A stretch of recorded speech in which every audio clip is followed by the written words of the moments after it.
Trump admin's Venezuela strikes are challenging China's global role. Commentary.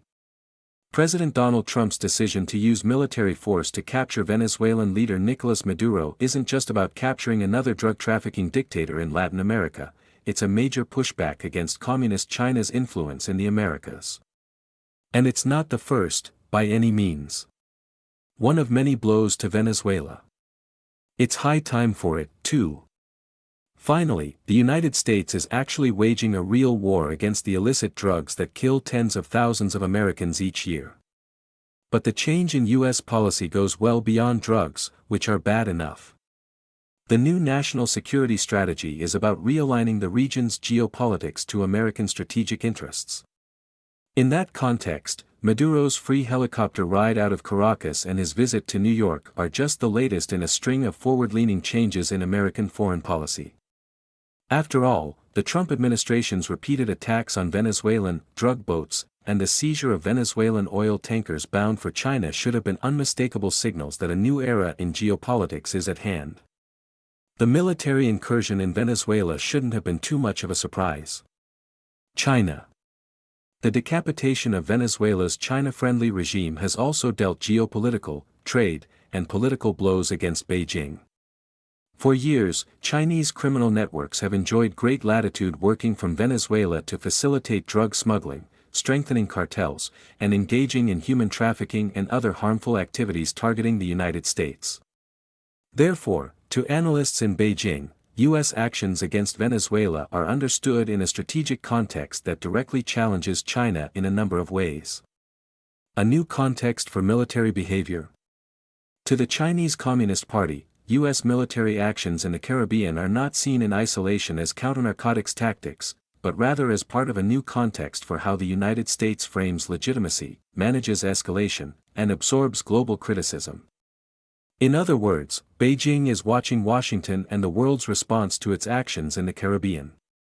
The CCP also understands that the stakes go beyond Venezuela, extending to all of China's allies in the region and beyond. Closer to home, Chinese observers are interpreting U.S. actions as a potential path to military-based reunification with Taiwan. Venezuela as a strategic use case of U.S. pushback against China.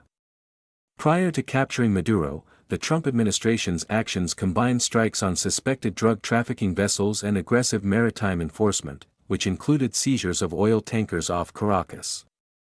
Chinese diplomatic statements condemned those attacks and interdictions as violations of international law and threats to regional peace. China's foreign ministry had repeatedly said it opposes the use or threat of force in international relations and denies external interference in Venezuela under any pretext. But that official statement ignores Beijing's central role in the global illicit drug trade, which also serves as a financial engine that helps fuel drug cartels that destabilize or even run regional governments. It also ignores China's massive economic influence in the region. That influence ranges from strategic rare earth minerals in Argentina to soybeans in Brazil, to oil and illegal drugs in Venezuela, to potential militarized bases near the Panama Canal, and even to cartels and political and business elites in Mexico. Beijing sees the U.S. pushback in the region as ultimately targeting China's influence in America's backyard and against the nation's sovereignty in the Americas. It also sees Washington's gunboat diplomacy as an affront to China as a global power and rival. Beijing may conclude that the U.S.-led rules-based global system is no longer in place, that sovereignty, non-interference in internal matters, and international rules no longer apply, at least when they involve U.S. interests. China wants to protect its reputation. A related concern is that, as a global force challenging U.S. dominance, China wants to be respected and feared by both its allies and potential adversaries. As Beijing's reputation and resolve are tested by the Trump administration, the Chinese regime may seek to challenge the United States unambiguously or risk losing face on the world stage, an intolerable condition for the CCP. More to the point, if Beijing allows the United States to attack and blockade Venezuela without significant consequences, China's allies may well ask themselves whether being China's ally is worth risking the wrath of the Trump administration. In the broader diplomatic context, a key strategic takeaway for Beijing is how Washington manages escalation and international criticism.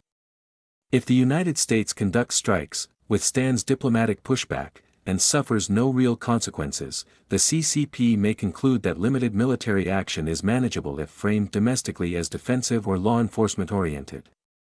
Of course, this is especially relevant to Taiwan, where China has increasingly blurred the line between peacetime pressure and wartime posture through gray zone operations, airspace incursions, and maritime blockade exercises. That said, Washington's framing of its Venezuelan policy as necessary to disrupt revenue linked to organized crime and narcotics trafficking may provide Chinese strategists templates for how to justify coercive actions while minimizing immediate diplomatic blowback. The sovereignty narrative, and its strategic value. As a rival to the United States, the CCP is considering how to leverage U.S. behavior to its own advantage. For instance, Beijing cites rising U.S. military pressure on Venezuela as a reason the world needs an alternative to American geopolitical dominance. Plus, its insistence on respecting sovereignty and non-interference is more than diplomatic rhetoric.